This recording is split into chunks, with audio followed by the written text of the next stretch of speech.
Shalom Akim. This is Yabatazak coming back with another video tonight. I want to give all praises and glory and honor to Yahweh Shemel Shai. Double honors to the elders, great millstone. Much love and respect to you brothers out there doing the work of sincerity and truth. Yahweh Shemel Shai Wakakodash Barakatam Akim. Alright, just going to be a quick video just going into Matthew 6:24. It says, no man can serve two masters. For either he will hate the one and love the other, or else he will hold the one and despise the other. You cannot serve Yahweh and mammon. So let's go into that word mammon real quick.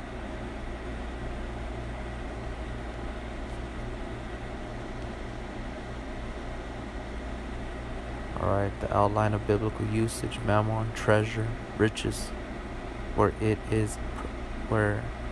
is personified and opposed to Yahweh. So mammon is riches and treasure. Alright, your possessions or your might. Alright, you exalt yourself highly. Okay, proud, arrogant, pomp. Like it says, riches where it is personified and opposed to the Most High. Because pride is hateful before the Most High and men. And individuals can lift themselves up to a high stature. Alright, and the Most High hates that. So to serve mammon, alright, to be of the world and to have that cream mentality, alright, the pride of life, alright, the lust of the flesh and the lust of the eyes, that is hateful before the Most High. Alright, so individuals that are chasing after that in this life, now you know that it's hateful, alright, and that's going to be to your demise, to your destruction. Setting up long-term goals or careers here in this captivity.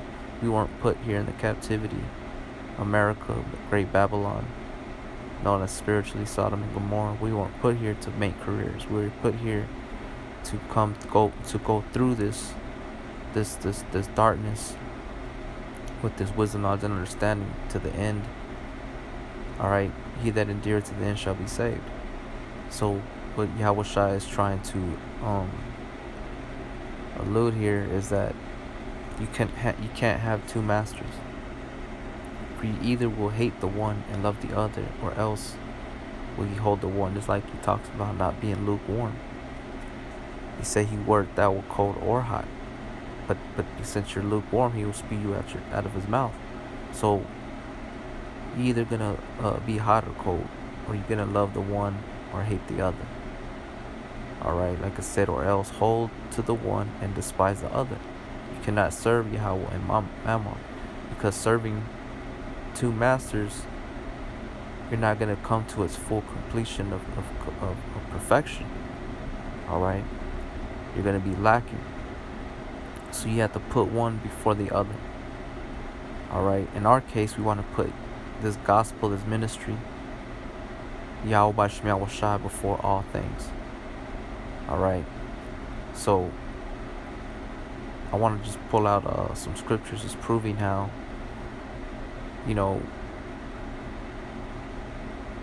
being in the world and you are a godly man, you will not mix with it. Alright, just like water and oil, you will not mix.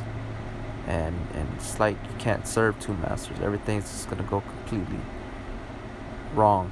Alright, versus following one or the other. Okay. But like I said, in our sense, and with dealing with the Akim, you want to follow Yahweh Shai. Alright. But the Lord is telling you to choose, which one you want to follow. The world, you want to follow Yahweh Shemel Shai, which is spiritual, saying right now, but eventually it's going to manifest itself here and establish itself here on the earth. Alright, so I'm going to go from here to the book of Sirach 33 and 14. It says, let me highlight it.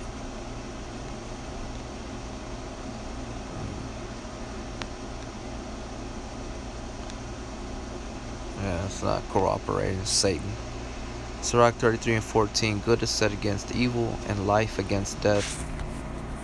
So is the godly against the sinner, and the sinner against the godly. So mammon, serving Yahweh or mammon. Yahweh is good, mammon is evil. Yahweh is life, and mammon is death. Alright, so is the godly against the sinner. So the godly man, which godly could be synonymous to holy, which means to be separate. Alright, holy means to be separate. So to choose Yahweh, you're separate from mammon, which is the sinner. Okay, because we know that the root of all evil is money, according to the book of Timothy's. And they go into every hurtful and evil work, you know what I'm saying? They're in diverse lusts, the rich, that's what mammon will eventually cause you to do. So to the spirit of mammon, the Satan. So it's the godly against the sinner, and the sinner against the godly. You see, so they can't mix. It's like the carnal mind and the spiritual mind can't mix. It's like water and oil. But the Most High has set them up against each other. Verse 15. So look upon all the works of the Most High, and there are two and two, one against another. You see, so they're against one another. They cannot mix. So choose ye, who you will follow. You cannot serve two masters. Alright. So from there, let's go to Sirach 13. And I'm going to start at verse 13. It says, observe and take good heed, for thou walkest in peril of thy overthrowing. When thou hearest these things, awake in thy sleep. You see, so we have to observe, be circumspect. If something is getting in the way of this truth, this ministry, you have to cut it off, man. Alright? That's why it says observe and take good heed, for thou walkest in peril of thy overthrowing. Because this world was set up as a distraction. The things that this earth offers through the inhabitants, the rulers of the world, Esau, and the other nations, and the 2/3 who are Israelites, but as a heathen, they throw things at you to be your overthrown. And one of them is to say that, hey, let's establish ourselves and have a career here. Let's go to college. Let's make it. Let's make this place home. You see, let's get rich. Let's get money. Let's have that cream mentality. But it says, when thou hearest these things, awake in thy sleep. Don't fall asleep. Don't get sunken in by what they speak or what they say. That's why it's very important not to be hanging out, to associating yourself with 2/3, man. And a 2/3 is somebody that doesn't have this wisdom, knowledge, and understanding. You cannot be fellowshipping with 2/3, or you will be sunk in. You will fall into that trap. You will be enticed back into the things that you're trying to escape, that you have escaped, so to speak. Alright, because you have to have faith. Verse 14, love Yahweh all thy life, and call upon him for thy salvation. Every beast loveth his like, and every man loveth his neighbor. All flesh consorteth according to kind, and a man will cleave to his like. What fellowship hath the wolf with the lamb? So the sinner with the godly, you see. So the Lord has set 2 and 2, one against another. Just like he set mammon and the worshippers of mammon and the worshippers of Yahweh separate. He made them one against another. There's no communion with them. There's no connection.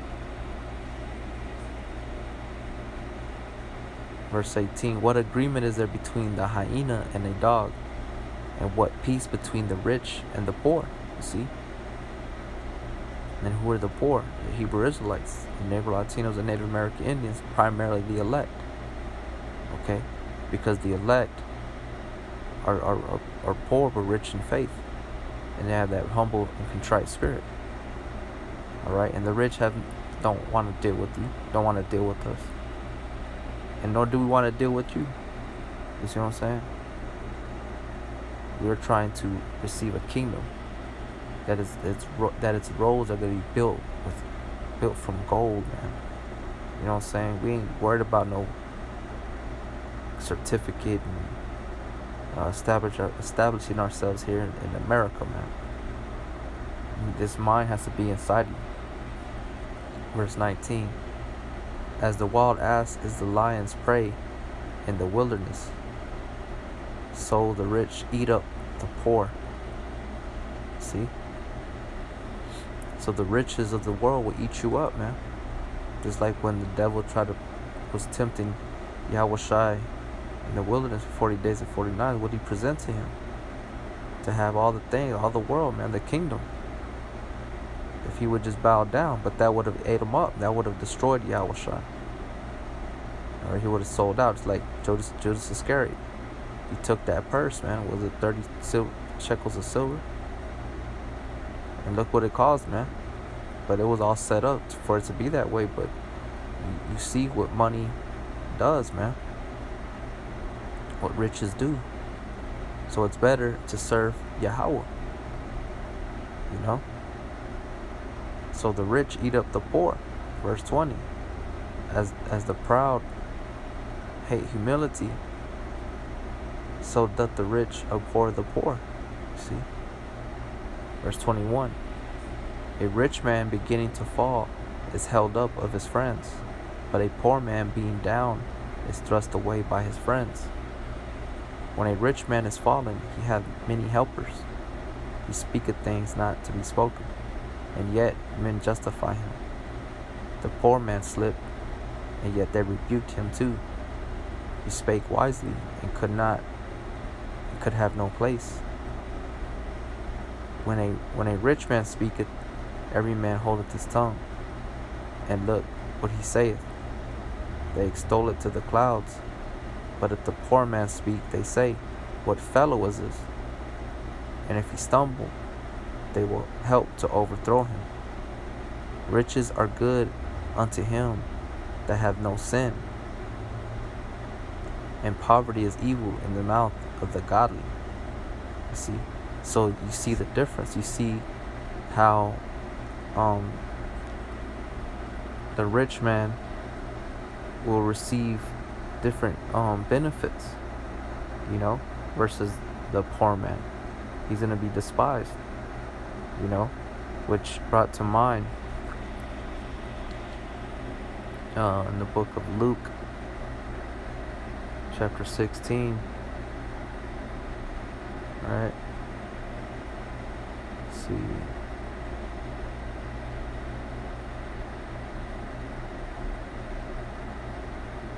Luke chapter 16, verse 19. There is a rich man which was clothed in purple and fine linen, and fared sumptuously every day. And there was a certain beggar named Lazarus, which was laid at his gate, full of sores, and desiring to be fed with the crumbs which fell from the rich man's table. Moreover, the dogs came and licked his sores. And this is talking about Esau. And Lazarus is representing the Israel, the elect. All right, well, Israel as a whole, because we all went into captivity, you know.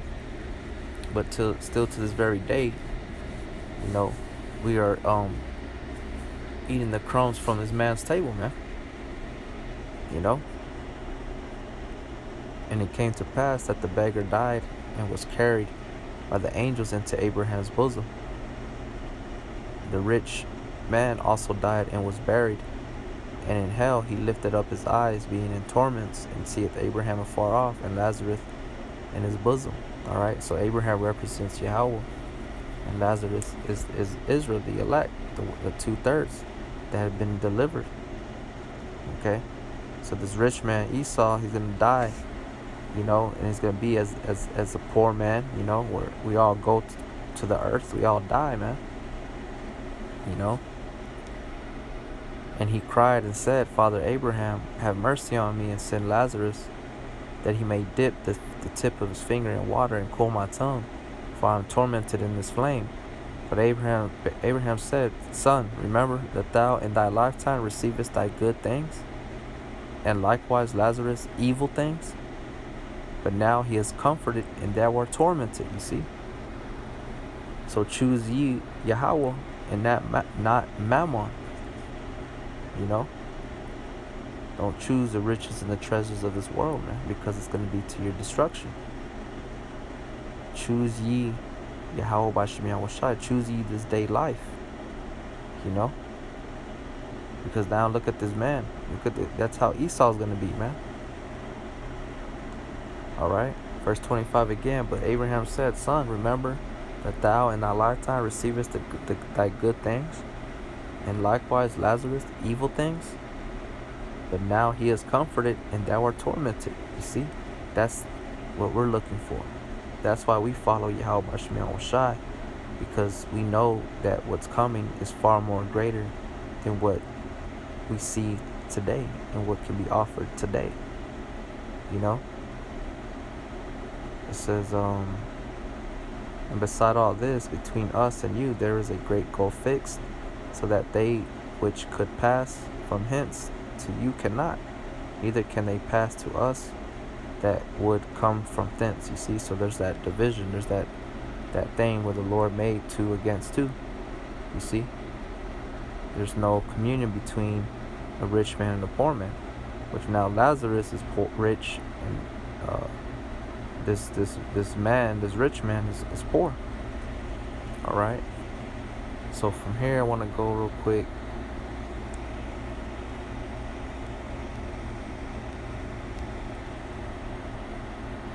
Here in let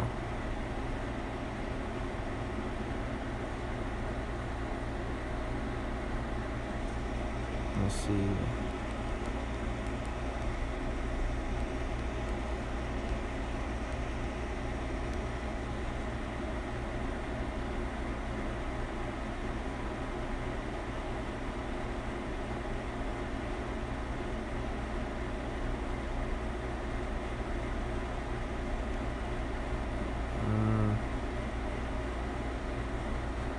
Slovakia. I believe it's in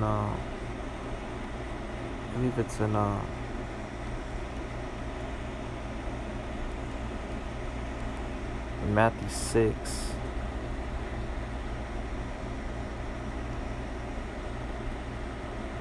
I don't know why it's not bringing it up. Let's see.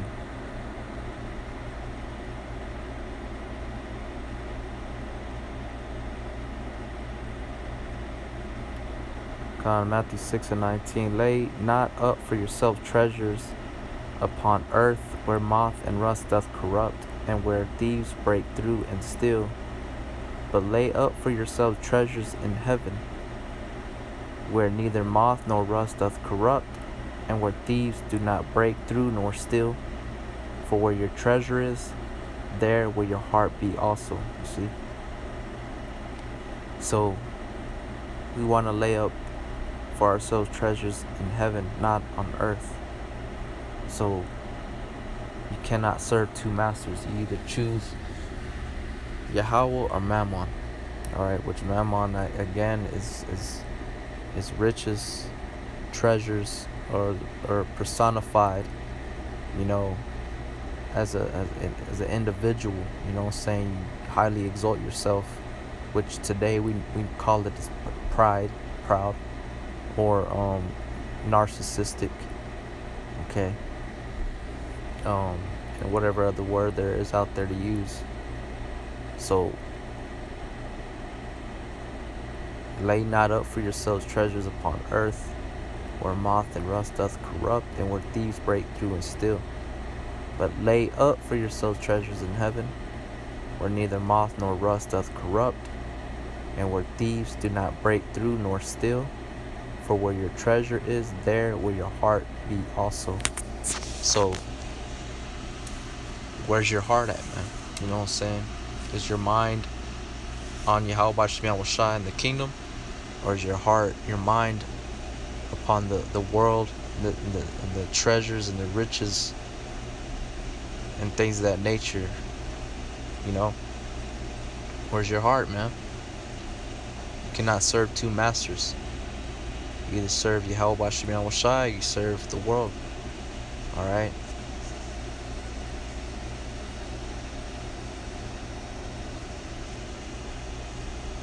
This is Romans 8 and start at verse 5. For they that are after the flesh do mind the things of the flesh, but they that are after the Spirit, the things of the Spirit. For to be carnally minded is death, but to be spiritually minded is life and peace. Because the carnal mind is enmity against Yahweh, for it is not subject to the law of God, neither indeed can be. So they that are in the flesh cannot please Yahweh. You see? So there's that two against two again. So to be carnally minded is enmity against the Most High. Alright. Verse 9. But ye are not in the flesh, but in the Spirit. If so be that the Spirit of Yahweh dwell in you. Now if any man have not the Spirit of Yahweh Shai HaMashiach, he is none of his. And if Yahweh Shai HaMashiach be in you, the body is dead because of sin, but the Spirit is life because of righteousness. But the Spirit of him that raised up Yahweh Shai from the dead dwell in you. He that raised up Yahweh Shai Mashiach from the dead shall also quicken your mortal bodies by his Spirit that dwelleth in you. You see?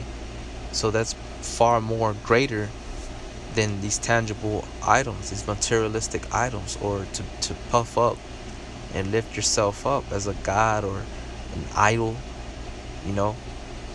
Because like I said, and when you look up mammon, it says to be the treasures, the riches could be personified, you know, as an individual.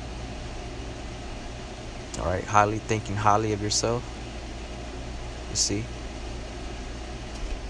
Verse 12. Therefore, brethren, you are debtors not to the flesh, to live after the flesh. For if you live after the flesh, you shall die. But if ye through the Spirit do mortify the deeds of the body, you shall live. You know, the lust of the flesh, like I said, the lust of the eyes, the pride of life. Mortify those things. Mortify means to cut off. And ye shall live. For as many as are led by the Spirit of Yahweh, they are the sons of God. For ye have not received the spirit of bondage again to fear, but ye have received the Spirit of adoption, whereby we cry, Abba, Father. The Spirit itself beareth witness with our spirit that we are the children of the Most High. And if children, then heirs, heirs of Yahweh, and joint heirs with Yahweh Shai HaMashiach, if so be that we suffer with him, that we may be also glorified together. See? So if you're an heir, that means you're going to inherit riches, man. That's why it says, store up your treasures in heaven. For there where your heart be, there, you know, where your treasures be, there where your heart will be. You know, so is your heart, your mind on Yahweh, or is your heart and mind on this world? Now I want to look up that word, heirs.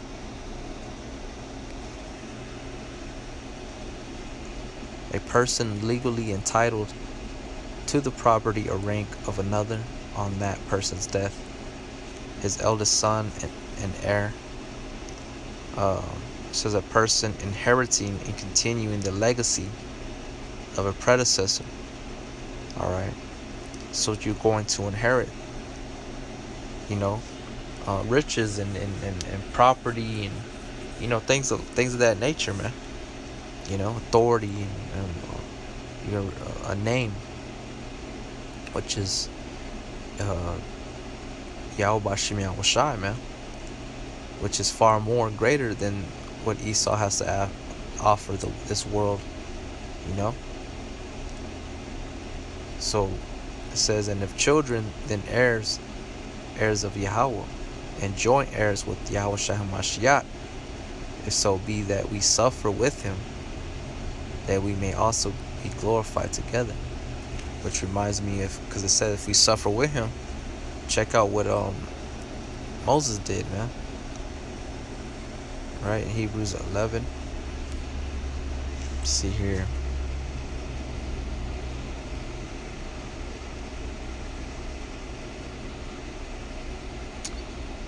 Hebrews 11:24. By faith Moses, when he was come to years, refused to be called the son of Pharaoh's daughter, choosing rather to suffer affliction with the people of Yahweh than to enjoy the pleasures of sin for a season. You see? Esteeming the reproach of Yahweh Mashiach greater riches than the treasures in Egypt, for he had respect unto the recompense of the reward. So we have to have respect to the recompense of the reward, because the riches that are going to be obtained through the sufferings, all right, the afflictions for Yahweh's sake is far more greater. So who do you choose, man? You know, you choose mammon, the world, Satan, all right, who appears as an angel of light, or are you gonna choose life, Yahweh Shai, who is that true light, the truth, you know? So I just wanted to bring this out. I hope it was edifying, brothers, you know what I'm saying? So brothers out there, stay strong, keep your eyes single, keep it focused on the goal, on that mark.